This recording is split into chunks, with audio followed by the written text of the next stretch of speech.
สหายของเลขาพรรคแขวงพงศลีต้อนรับการเข้าพบของคณะผู้แทนแผนกยุติธรรมแขวงเดียนเบียนในโอกาสที่คณะผู้แทนแผนกยุติธรรมแขวงเดียนเบียนแห่งสสเวียดนามมาขึ้นไว้เยี่ยมยามและพบปะกับคณะผู้แทนแผนกยุติธรรมแขวงพงศลีนั้นในตอนเช้าวันที่26ตุลาคม2025นี้ที่ห้องรับแขกของแขวงพงศลีสำนักงานปกครองแขวงพงศลี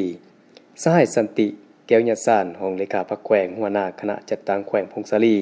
พร้อมด้วยคณะได้ต้อนรับการเข้าพบของสหายเจินแท่งหึ่งกรรมการพรรคแขวงหัวหน้าแผนกยุติธรรมแขวงเดียนเบียนแห่งสสเวียดนามพร้อมด้วยคณะการเข้าพบครั้งนี้สหายเจินแท่งหึ่งได้กล่าวแสดงความขอบใจอันอบอุ่นของคณะนำของแขวงพงศลีและแจ้งจุดประสงค์ของการมาขึ้นไว้เยี่ยมยามและพบปะครั้งนี้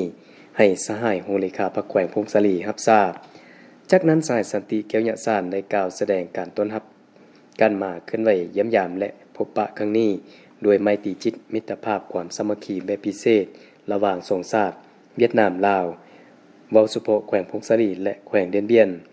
พร้อมนั้นแจ้งสภาพจุดพิเศษของแขวงผลสำเร็จการดำเนินกองประชุมใหญ่องค์คณะพรรคแขวงครั้งที่12สภาพการจัดตั้งปฏิบัติพัฒนาเศรษฐกิจสังคมของแขวงพงศลีให้คณะผู้แทนแผนกยุติธรรมแขวงเดียนเบียนรับทราบโดยย่อ